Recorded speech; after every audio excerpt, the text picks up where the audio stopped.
Well,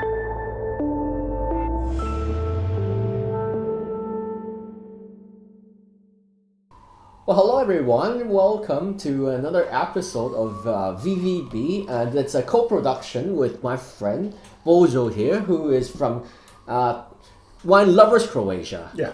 .com. Yes, right? wineloverscroatia.com. We're going to have the addresses on screen and everything. But Wine Lovers Croatia is a new project of mine introducing Croatian wine scene to the world. Now, some people like Kevin, they don't need too much introduction because they already know everything. But for most people, Croatian wine is pretty much unknown still, even though unfairly so, I would say. You can be more objective than me, but I think we have a lot to show. But that's why we're doing this video, because we want to introduce more Croatian wines.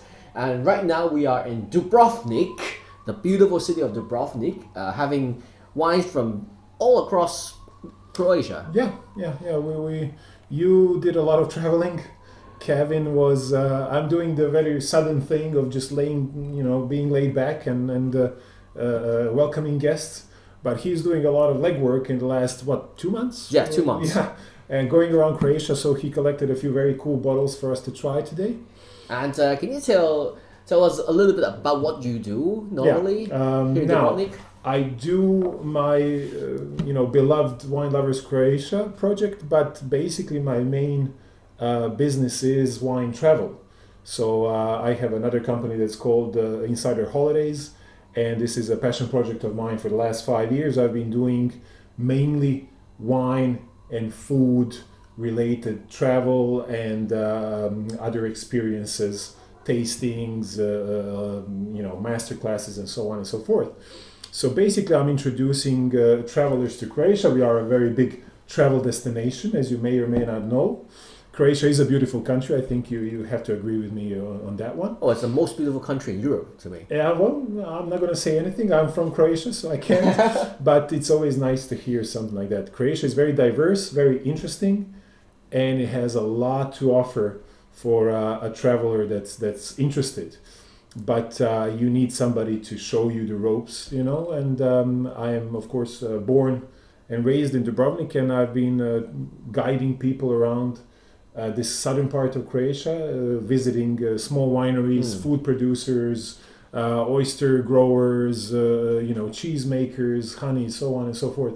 So we've been just traveling around, having great time, drinking good wine, eating good food, and learning about it and about its place in our tradition and history, and so on and so forth. I have to say, the local food here is amazing.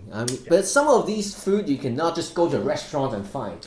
Yeah, we do have still, thankfully, a lot of really good food being produced locally, being consumed locally. We're talking about organic stuff, we're talking about seasonal stuff, locally produced, farm to table, I'm also a member of a slow food movement, so there's a lot of that philosophy still in Croatia, although we are getting, unfortunately, a bit more modern in this respect, and having more of our food imported, unfortunately, year after year.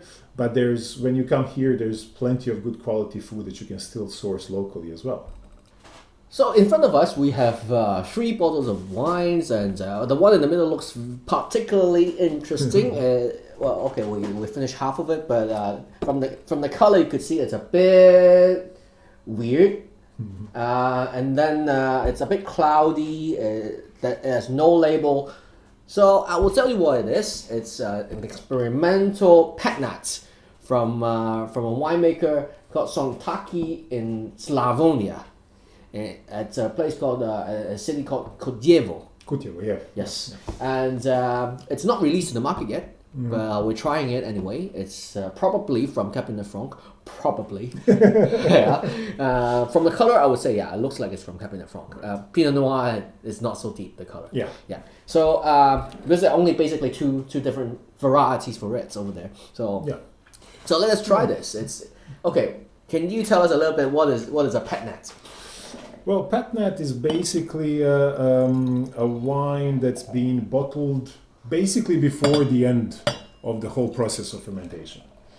So once you open it, you get this fizzy feel because the yeast sort of wake up again and start doing their thing. And you get basically almost like a sparkling wine, but it's not really a sparkling wine. It's not a still wine. It's pet nat. It's basically what wine is like when it's not finished yet. So you taste it out of the tank while it's still fermenting. It tastes like that. It looks just like that. Yeah, exactly. Right. Right. So when you smell it, it's still very yeasty. Yeasty, yeah. Yeah. You smell the yeast in it. And then it's cloudy as hell. When you drink it, okay, it's like drinking juice actually. Yeah. It's still got some residual sugar. Yeah. A bit. Yeah. Yeah. The on the nose, it's like okay, it doesn't promise all that much in my book because of that yeasty thing. But actually, on the palate, it's very refreshing first and foremost, which I think sort of is the point.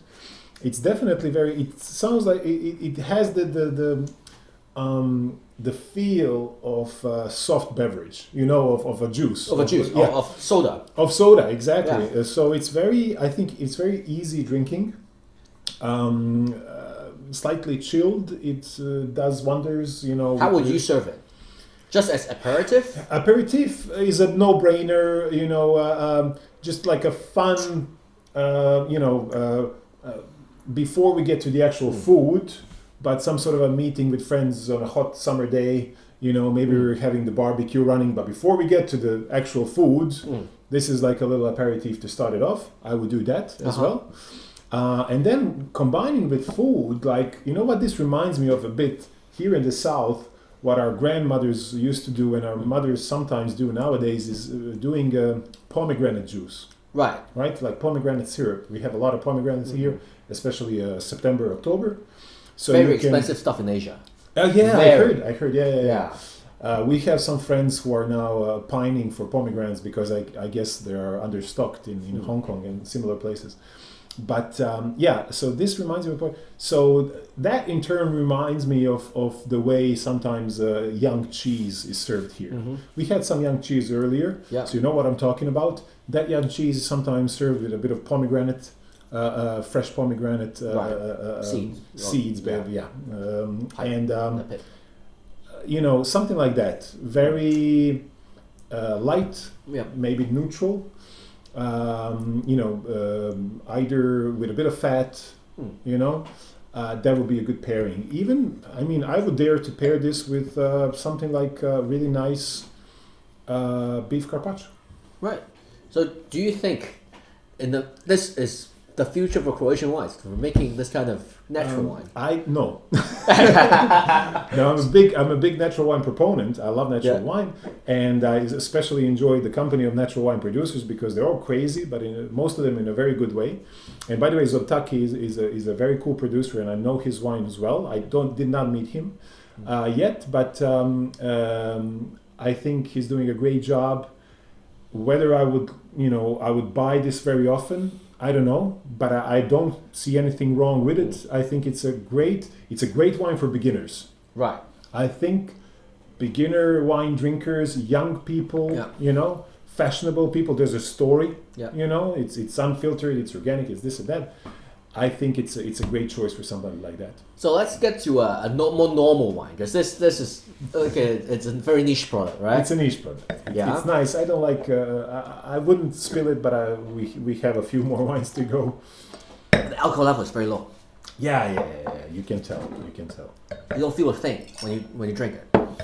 Okay, let's have a proper white wine. So there's Kalma from Boskinac winery.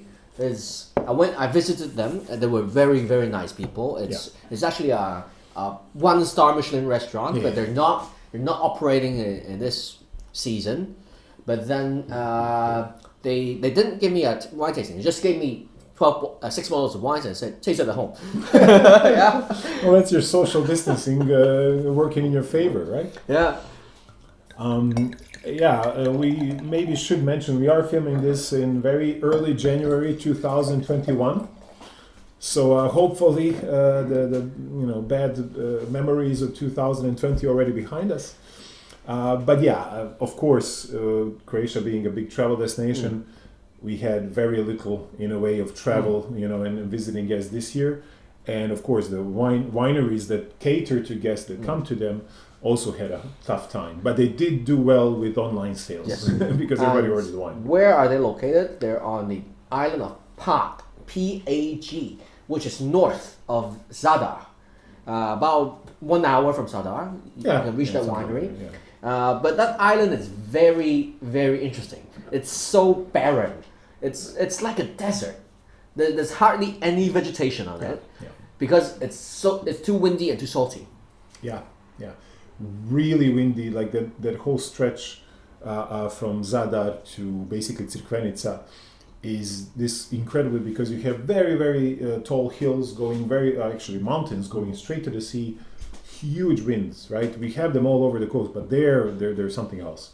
But Pag, renowned for cheese, for some of their traditional products as well, and from lamb as well, for lamb. I heard that the cheese on Pag is the most sought after cheese in Croatia. Yes, without a doubt. I mean, we do have nice cheese all over the place, but Pag cheese is the cheese that's been mostly recognized internationally as well, coming out of Croatia. So it's already like an international brand. And this winery, Boskinac, as I mentioned, they run a hotel, they run a restaurant, and they got 1 Michelin star. So it's quite upmarket. And this particular wine is actually the lowest end wine. And the funny thing about it, it's a blend of different grapes. It's the vintage 2019. The blend is 25% Debit grape, 25% Trebbiano, which is Uni Blanc, and 50% Chardonnay. Very strange blend. I've never seen such a blend. Yeah. Debit is a kind of local white grape that is quite nondescript. It's basically basic. easy drinking, refreshing whites. Yeah. That's about it. I mean, don't get me wrong, you can still make really nice wines with it, but it's never going to make like top quality, very complex wines, nothing like that. But the name Debit means debt. So it's sort of like the idea of paga debit in Italy, where you can plant it and then you repay your debt. Yeah, exactly. Yeah, because it yields a lot. Yeah, it's a very good yield. Yeah. And then, the other 25%, that's Trebbiano, Uni Blanc. First time I see it in Croatia. Yeah, I don't know. Another quite neutral grape. 50% Chardonnay. So we'll see. It's a very intriguing blend. What was the alcohol content? 12%? 12.5. All right? 12. It says 12, although you have It's quite low. It's very low. Yeah. But Pag is very windy. Yeah. And then the two grapes, Debit and Uni Blanc, both pretty low in alcohol level. Yeah. I'm actually getting Debit on the nose. I get a Debit as well on the nose. Yeah. It's a bit sweeter on the nose than a normal Chardonnay. It's sweeter fruits, and you get a bit of that. A bit floral, sweet floral notes that's from Debit. Yes, you get some like white flowers. Yeah. You get a bit of minerality as well. And that's from the Pag Island. The minerality, that's from the Pag Island. That's your Pag Island. Yeah, it's salty. Salty, probably limestone, mainly in the ground. So yeah. On the palate, it is very salty. You get a lot of the mineral. You get a little bit of lemon, bitter lemon. And this one would go with oyster for sure. Yeah. Hands down, oysters. Any sort of cold seafood, appetizers, oysters, carpaccios, especially like what we call white fish, or I guess flaky fish would be in English. So stuff like sea bream or amberjack, sea bass. Sea bass, exactly. Those you get some of that fish. You do like a nice carpaccio or something like that. I learned how to say sea bass in Croatian already. Brancin, right? Brancin, yeah. Brancin, yes. It's very sea bass and gilkhead bream, two the most common fish in these waters. This is Adriatic. So we have a lot of them, really good quality as well. But yeah, this would be a wonderful summer wine. I mean, I don't. And I think it serves their purpose of having. Yeah. This is probably the house wine. Oh yeah, At the hotel. I would guess. Yeah. Well, it serves that purpose pretty well. Yeah. I mean, even I mean, it's not that.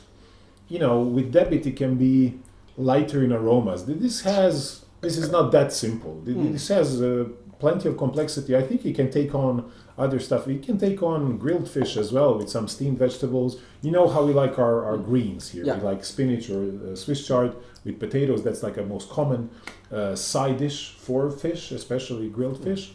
So that combo with this, wonderful pairing. Again, especially on a hot day, I wouldn't mind it at all. I think it's a pretty good introduction Yeah. of the Croatian whites. Yeah, it's A very coastal style. Yeah, very, very interesting. Because you have to understand one thing. Croatia is very diverse, region to region, okay, but we are usually drinking local wines here. I mean, traditionally, right? People will rarely go for wines that are not coming from their region, right? Within Croatia. So even though we're a small country, it's still like a regional spirit, right? Yeah. So people in this part of the country, which is all the way down south, are going to drink mainly southern Croatian wines. And southern Croatian whites can be very heavy, basically. Post-ship especially. Yeah, Right? yeah. A lot of sunshine, a lot of fruity extract. They have to have, thick skin. They accumulate a lot of sugar. Right. And then again, the soil is such that you get a bit of minerality as well. And, so you get rich wines that are not always the perfect pairing for lighter summer foods. And a lot of the guests that come here really just want a light white, right? And sometimes that's a problem to make. But there are wonderful light whites in other parts of the country. But I like it when local winemakers get a bit creative around here as well, and they produce something very refreshing, even in a very hot climate. Okay, let's move on to another wine. We have here from another wine region in Croatia. It's Istria, where I've been to and loved. And this winemaker is called Fakin. The name is very exportable. A bit hard to pronounce without offending everybody. You know what? I did for the last 5 years. I'm doing some wine tours around Dubrovnik as well, and I had this wine actually quite a few times. Yeah. And my guests seem to enjoy the name. It's Malvasia from Istria, but we have to take note one thing. Malvasia in Istria is different from the Malvasia here in Dubrovnik. There are two different kinds of Malvasia. The name Malvasia is very confusing. Well, it's shared by something like 17 different varieties around Mediterranean, or even more. Exactly. I don't know anymore. And sometimes, you have Malvasia. Like we talked last time when we were in Konavle, which is even further south. Malvasia Dubrovnik is the same as Malvasia de Lipari or Malvasia de Sardinia or Malvasia de Sitges in Spain. So it's like to our knowledge, four varieties with one name, with different names, but all of them with the prefix Malvasia. So we call this Malvasia Istriana in Italian, and in Croatian it's Malvasia Istarska. Yeah. Okay. Basically Istrian Malvasia, because we haven't been able to find a genetic identical to my knowledge. So I think we're treating this one as a separate variety. as an indigenous variety. Okay, this is 2018. Okay, but this variety you can find in Italian Istria, Slovenian Istria, and Croatian Istria. Very complicated issue. Yeah, we're not going to get into politics.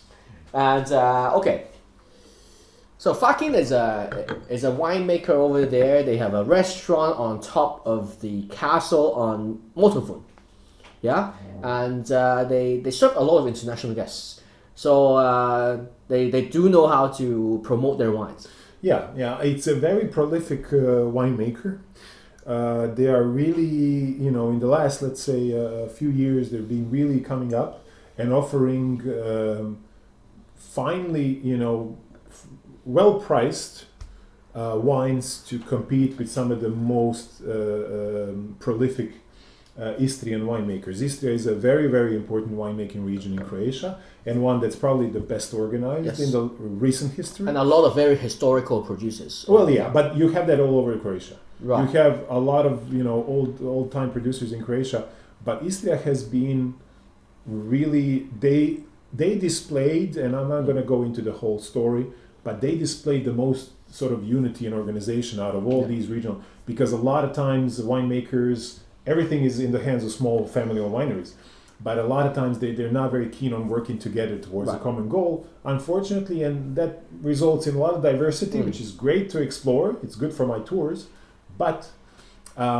these guys are really making strides internationally as well, because they are able to sort of work together, And Fakin is a very late comer in this game. It's you're right. Established in the 2000 in the year 2000. Yeah, yesterday. And basically yesterday. Basically yesterday. But then this vineyard is quite old. It's planted in 1954. This vineyard. Sure. And then this wine, the interesting thing is the color is very deep. Yeah. For a Malvasia, usually I would expect quite a lighter style. No, but it's not. I mean, a lot of people know it as predominantly a lighter, fruitier wine. Well, lighter, medium-bodied, fruity, white. That's hopefully refreshing. But you can do a lot with it. But this is totally not the refreshing style. No. This is closer to a Dubrovnik style of Malvasia. Yeah. It's got 4 days of maceration, hence the color, and it's got 12 months of oak barrels, but not the funny thing, not oak barrel. Sorry, I take back my words. Of barrels. Acacia. It's acacia oak, not oak. Acacia barrels. Yeah, that's a very Istrian thing. Very Italian thing. Well, yeah. Yeah. But Istria is very influenced culturally by Italy anyway. But this variety does have this acacia flower primary note to it, usually speaking, So some of the winemakers will do it with acacia barrels, and I don't mind it at all. But I've said this one is a totally different style from presentation of this grape. It's very weighty, very heavy on the palate, totally not refreshing.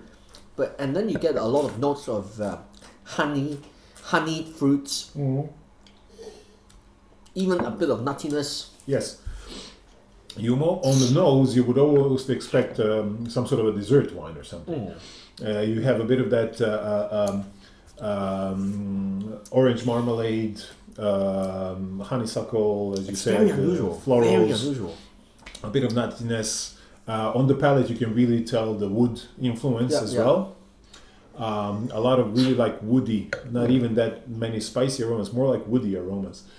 I like it. It's very. You have to be. This is a wine you don't just have a glass of by the side of the pool. This is a wine that you probably pair with food, and we're talking serious food. Yeah, exactly. Okay, I was stunned when I saw the alcohol level. I know what you saw because I was just about to say it's 15% alcohol, and then. It's called Malvasia La Prima because I think it's from some very old vines, planted in 1954. It's got a very good concentration. Yes, that's for sure. Yes, I mean it is.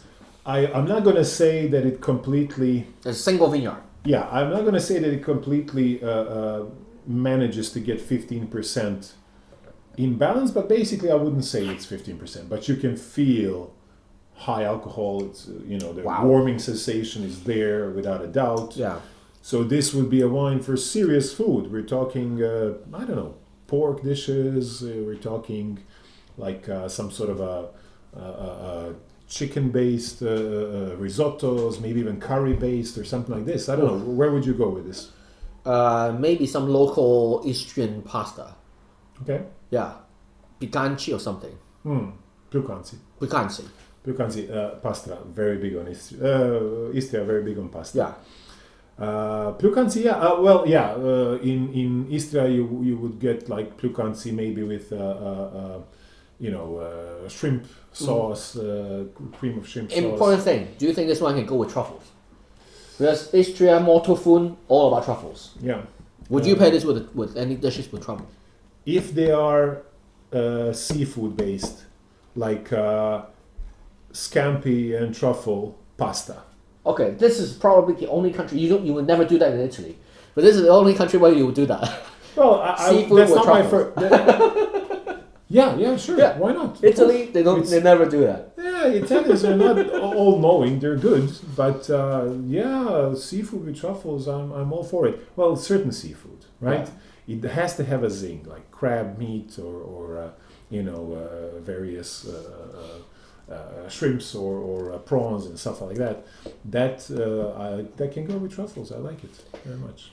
Okay, so that's it for now for these three wines. We'll come back for more wines in later episodes. See you later.